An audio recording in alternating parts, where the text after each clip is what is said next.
দর্শক, এই মুহূর্তে কথা বলছেন জামায়াতের আমির ডক্টর শফিকুর রহমান। আমরা সরাসরি সেখানে যাচ্ছি।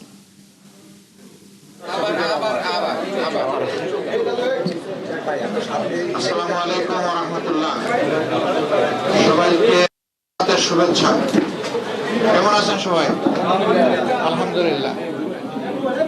আমরা আপনাদের মাধ্যমে প্রিয় দেশবাসীকে প্রথমে ধন্যবাদ জানাই যে দীর্ঘদিন পরে দেশের মানুষ দুইটা নির্বাচনে একই দিনে অংশগ্রহণ করেছে, একটি গণভোট আর একটা সরকার গঠনের জন্য ভোট।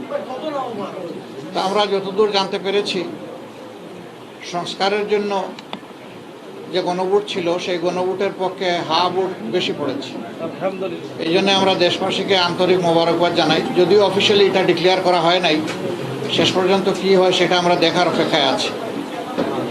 আর সরকার গঠনের জন্য যে নির্বাচন হয়েছে সেখানে মূল প্রতিদ্বন্দ্বিতা ছিল মূলত দুইটা জোটের মাঝেই বলতে হবে।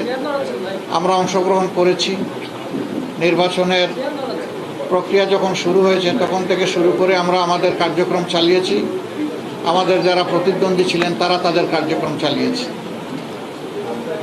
স্বাভাবিক একটা নির্বাচন যখন হবে সবাই জিতবে না, কেউ জিতবে কেউ হারবে, এটাই গণতন্ত্রের সৌন্দর্য।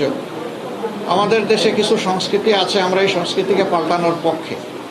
তবে আমাদের কিছু অবজারভেশন আছে, সেই অবজারভেশনগুলো আমরা জাতির সামনে তুলে ধরার পক্ষে, যাতে ভবিষ্যতে একই অন্যায়ের বা সীমালঙ্ঘনের পুনরাবৃত্তি না ঘটে। বেশ কিছু ঘটনা ঘটেছে, আমরা এগুলা কম্পাইল করছি। আমরা আমাদের পরিসরে আবার বসবো। আজকে তো এই পরিসরে আমাদের বিস্তারিত আলোচনার সুযোগ ছিল না, কারণ এখন পর্যন্ত বেশ কিছু আসনে আমাদের জানা মতো আমরা এগিয়ে আছি এবং গণনাও কমপ্লিট। কিন্তু স্থানীয়ভাবে যারা রিটার্নিং অফিসার আছেন তারা ঘোষণা দিচ্ছেন না, ঝুলিয়ে রেখেছেন। তা আমরা বুঝতে পারছি না এটা কেন। মাঝখানে আবার ওয়েবসাইটে হঠাৎ করে দেখা গেল যে কে কতটা আসন পেয়েছে সেইটা দেওয়া হলো, মাঝখান থেকে উদাও হয়ে গেল, আবার নাই। আমাদের লোকদেরকে বসিয়ে রাখা হলো দীর্ঘ সময়। এই একটু আগে ওনারা একদম প্রথম পর্যায়ে 10টা 12টা কেন্দ্রের যে ফলাফল সেগুলা ঘোষণা করা শুরু করেছে, সেটা আবার বেসরকারি। তা আমরা সব মিলেই এখন আপনাদের সামনে পূর্ণাঙ্গ কোনো বক্তব্য দিতে পারছি না বলে আমরা দুঃখিত। আমরা দিব ইনশাল্লাহ। আমরা আবার বসবো, আমাদের মধ্যে আমরা এগুলা নিয়ে বিশ্লেষণ করব। আমাদেরও কোনো ত্রুটি ঘাটতি থাকে সেটাও আমরা দেখব। আবার যদি সামগ্রিক কোনো বড় ত্রুটি ঘাটতি হয় তাকে সেটাও আমরা আনবো। আমরা আগেই বলেছি ছোটোখাটো কোনো বিষয় নিয়ে আমরা টানাটানি করবো না এবং পুরোনো রাজনীতির সংস্কৃতিতে আমরা ফিরে যেতে চাই না। আমরা ইতিবাচক ধারার রাজনীতি করতে চাই। রাজনীতি যদি দেশের মানুষের জন্য হয় তাহলে যারা রাজনীতি করবেন তাদেরকে এই কথা মেনে নিতে হবে যে পাশ করার গ্যারান্টি নিয়ে কোনো নির্বাচনও হয় না, কোনো রাজনীতি হয় না। আপনি যাবেন মানুষের কাছে আপনার বক্তব্য নিয়ে, মানুষ যেভাবে গ্রহণ করবে, যতটুকু গ্রহণ করবে তাকে আপনার অভিনন্দন জানানো উচিত। আমরা দেশবাসীকে যতটুকুই তারা আমাদেরকে সহযোগিতা করেছেন এর জন্য আমরা গভীর কৃতজ্ঞতা এবং অভিনন্দন জানাই।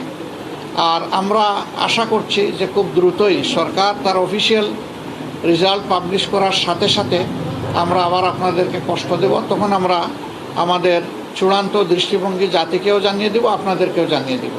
তবে আপনারা আশ্বস্ত থাকতে পারেন যে আমাদের দৃষ্টিভঙ্গি হবে ইতিবাচক ধারার রাজনীতি, কল্যাণ ধারার রাজনীতি, মানুষের জন্য রাজনীতি, দলের জন্য রাজনীতি নয়। আমরা বিরোধিতার জন্য বিরোধিতা, ওই রাজনীতি আমরা করব না।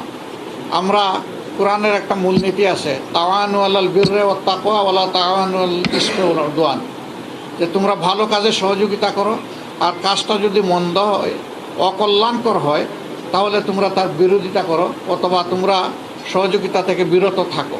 আমাদের মূলনীতি মূলত ওটাই হবে, ভালো কাজে সহযোগিতা থাকবে, মন্দ কাজ যেটা সেটা স্বাভাবিকভাবেই জনগণের অধিকার রক্ষার জন্য আমাদেরকে কথা বলতে হবে। আর দর্শক, কথা বলছিলেন জামায়াতের আমির ডক্টর শফিকুর রহমান। আমরা সরাসরি সেখানেই ছিলাম।